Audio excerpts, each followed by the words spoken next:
All right, guys, so the Trump administration is continuing with their authoritarian crackdown on anybody who dares to be critical of U.S. foreign policy, or more specifically, the actions of the government of Israel. So over the last couple of weeks, we've been covering these stories of people who are here in the country legally, right? They have a green card or they have a student visa. They're here in the country legally, and the Trump administration is unilaterally, without any due process whatsoever, revoking their legal status and then sending these plainclothes ICE agents to essentially abduct them, arrest them, throw them into unmarked vehicles, and then disappear them with the end goal of throwing them out of the country. Not for committing any crime or anything like that, but simply for criticizing a foreign government. So here we have the latest iteration of that with an anti-war activist, a Tufts graduate student, Rumeja Ozturk.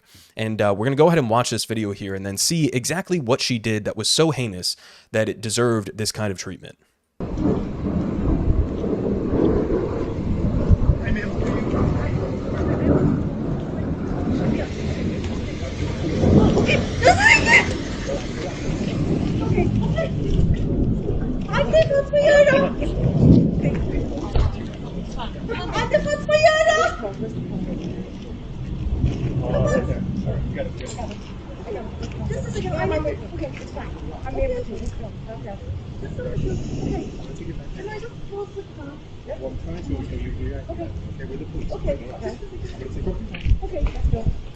Okay, again, I mean, this is somebody who did not commit any crimes.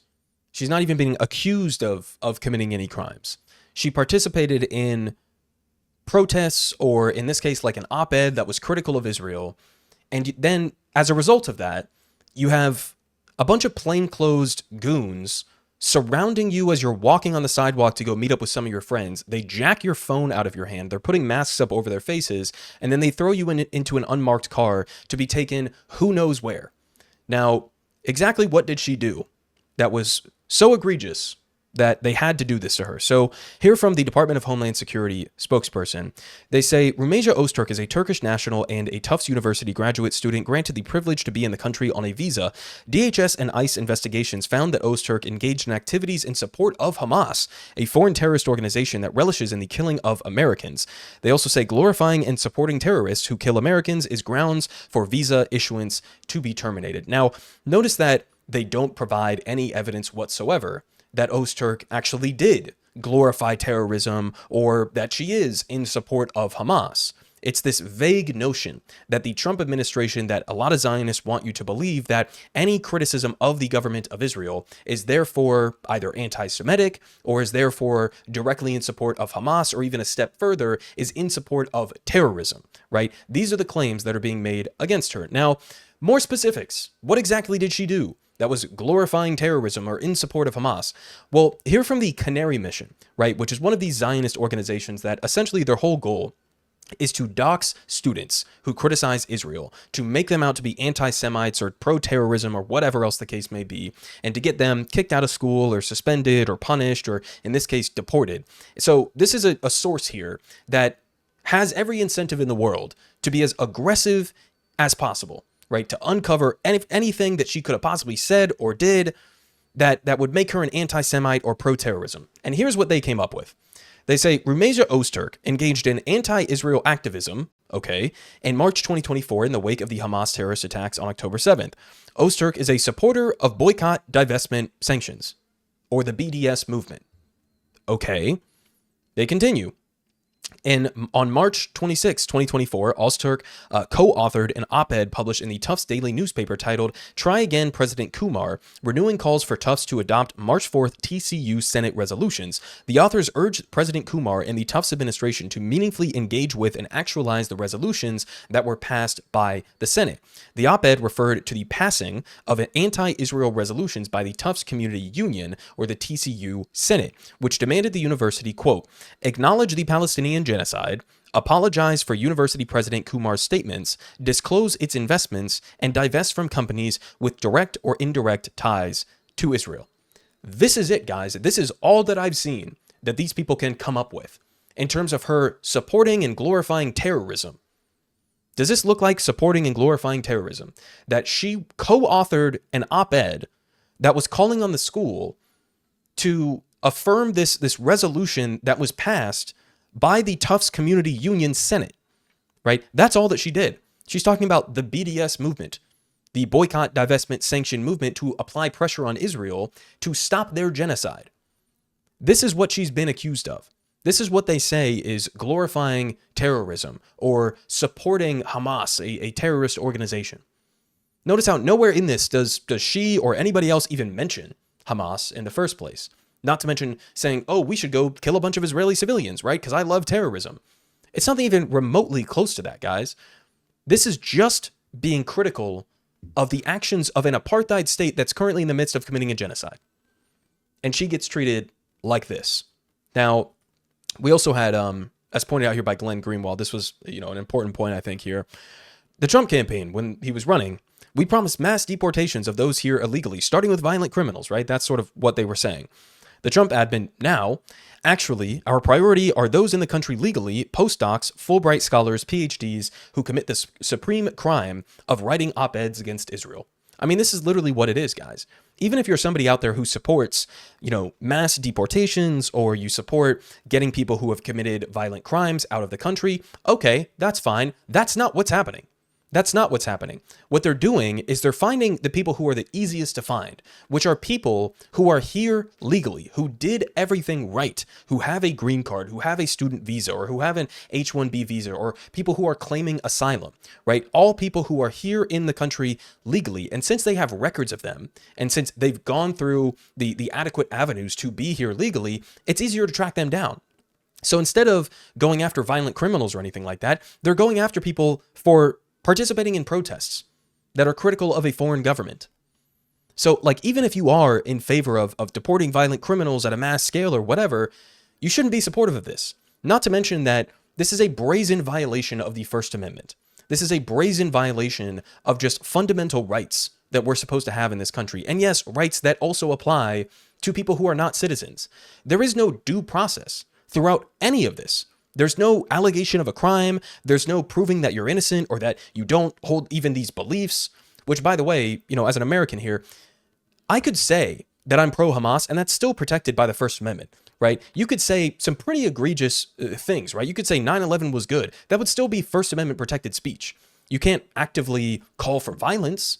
You can't actively, the classic rules of you can't shout fire in a crowded theater and cause a panic. There are some limitations, but in the United States of America, I thought that's kind of like our whole thing, right? Is that we genuinely do believe in free speech, especially speech that you might disagree with, that you might find egregious.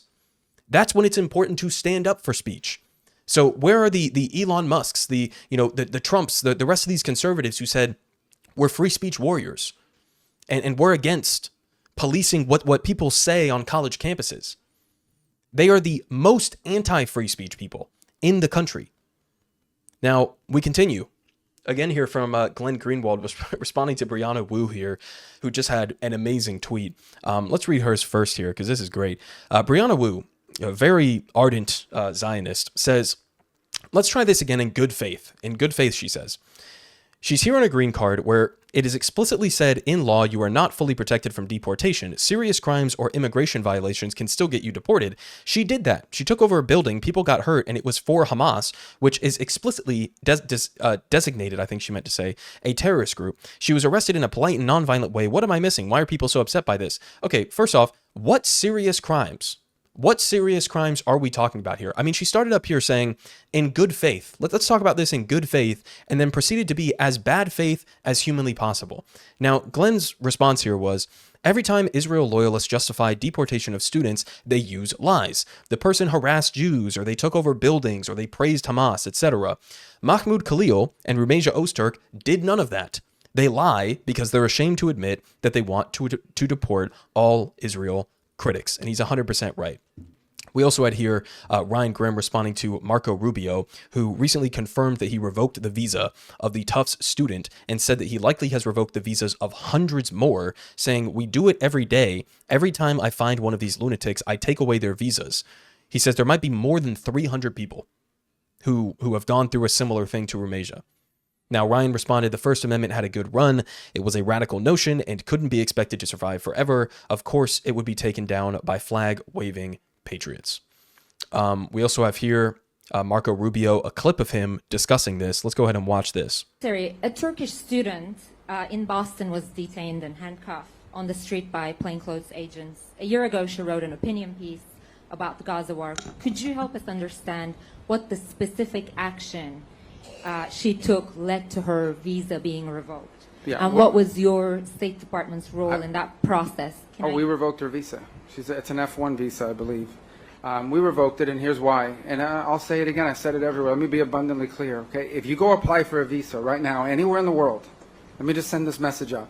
If you apply for a visa to enter the United States and be a student, and you tell us that the reason why you're coming to the United States is not just because you want to write op-eds, but because you want to participate in movements that are involved in doing things like vandalizing universities, harassing students, taking over buildings, creating a ruckus, we're not going to give you a visa.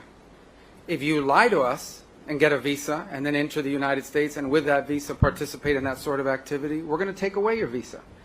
Okay, again, these are not things that Rumeisa Öztürk did.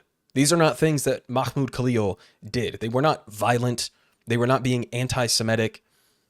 They just spout off lies, and they apply the most egregious interpretation of nonviolent protests against a genocide that they possibly can, and then apply it to literally anybody who is even tangentially associated with that protest movement.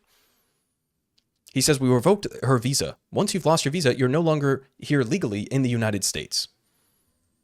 Now, we had a response here from Daniel Dresner, who is a Tufts professor at the school that she's from.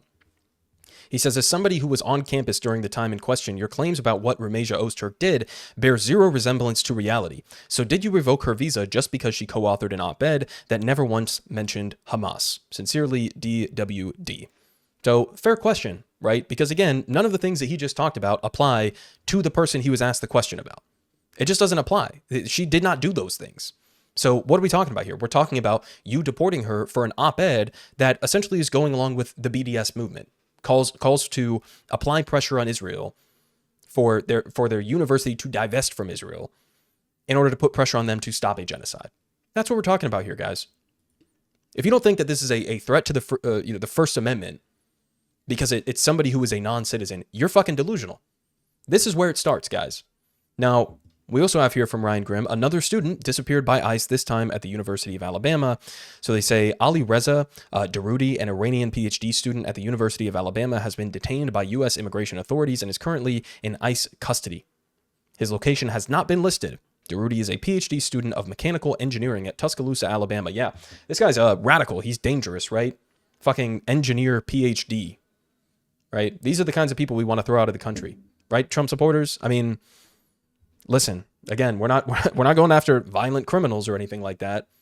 We're going after PhD mechanical engineering students, graduate students. Now, we also have another clip here on a slightly different note of Marco Rubio backtracking. If you guys remember, I covered the story of the Venezuelan migrants who were mass rounded up and shipped off to a dungeon in El Salvador, the CCOT facility that's well known for torture, human rights abuses, slave labor, etc. And here is Marco Rubio admitting that, unlike what they originally were claiming, a lot of these people they shipped off there had absolutely nothing to do with this Tren de Aragua Venezuelan gang. Right. Secretary Rubio, when you and President Bukele, you mentioned Tren de Aragua several times, when you and President Bukele negotiated the deal to transfer the U.S. deportees to his prison in Secot, did you discuss any provisions to ensure that individuals mistakenly identified as gang members would have access to legal recourse, or that they can secure their release if they are wrongfully Yeah, detained? we have that list was carefully vetted, provided to us by Homeland Security. We have confidence in it. What we negotiated is the reality that they in El Salvador comply with all the international requirements for imprisonment. So we sent them people with a combination of people, gang members, people we knew were involved in activities that were not productive to the United States. All of them removable in terms of our laws, all of them. Every single one of them was someone who was removable from the United States. So notice what he said there, because the original claim from the Trump administration was these are all like hardened gang members. Then we start to get information trickling out about who some of these people are. I'll give you an example here in a second. But we start to get some of the information trickling out, and it turns out, oh, a lot of these people have nothing to do whatsoever with Tren de Aragua. right? And there are people who just like happen to have a completely unrelated tattoo. Like one was, something having to do with a Real Madrid from a goalkeeper that was from Venezuela. And a lot of the people who they rounded up, turns out, not only have nothing to do with this gang in Venezuela, but many of them were fleeing gang violence in Venezuela. And we're here in the United States, they're trying to escape that.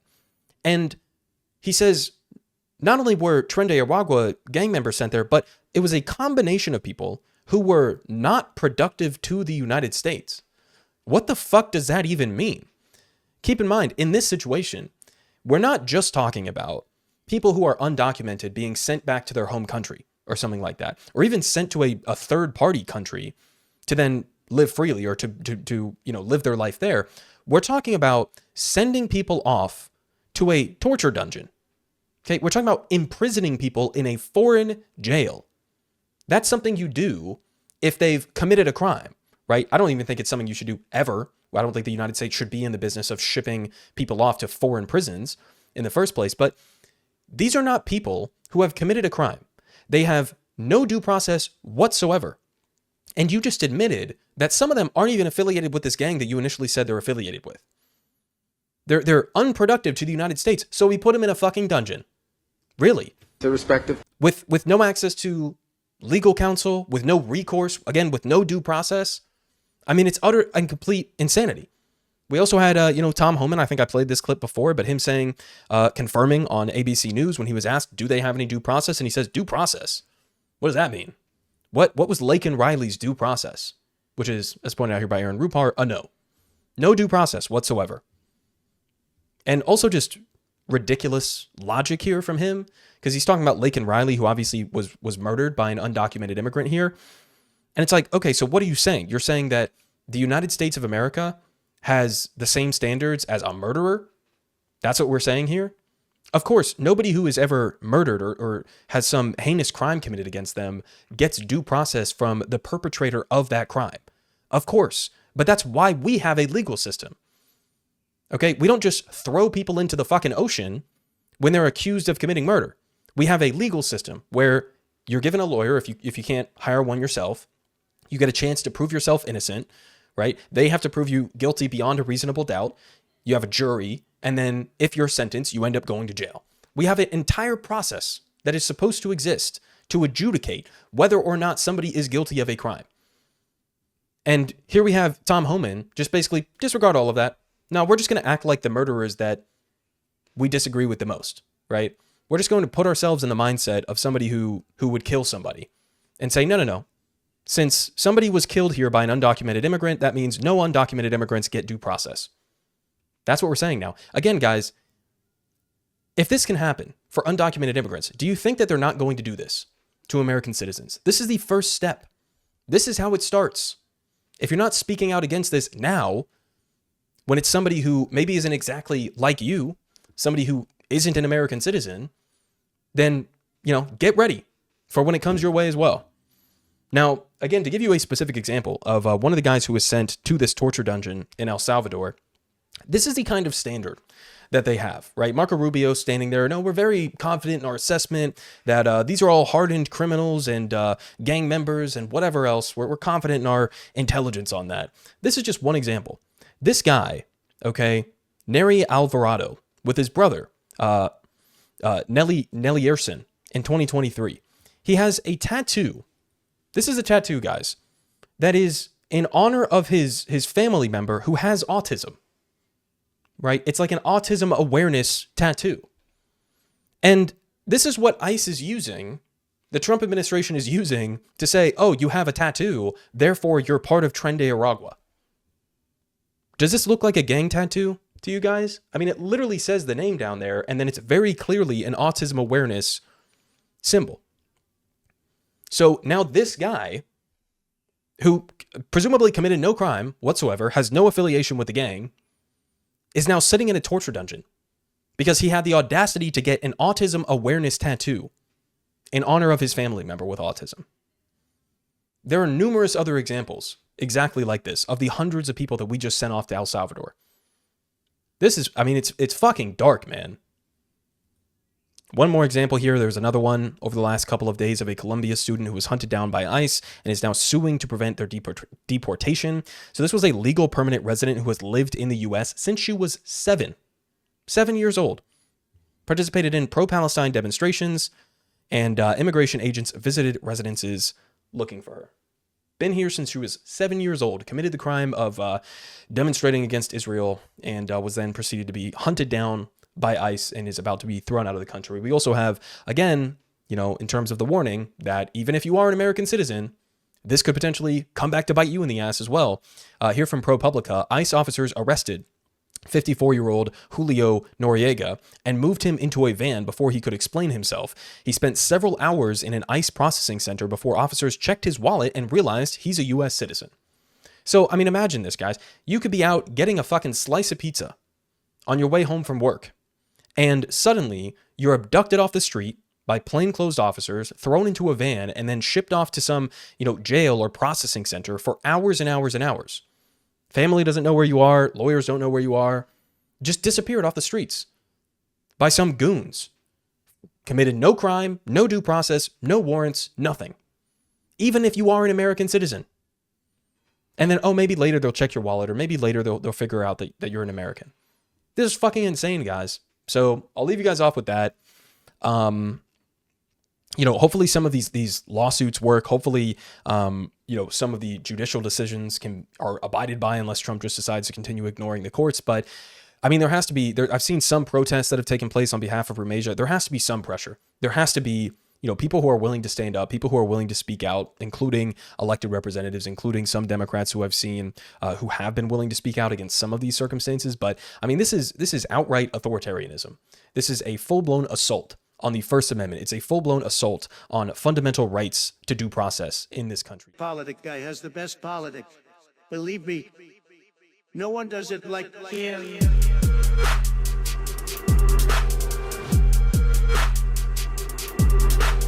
Believe me, everyone is saying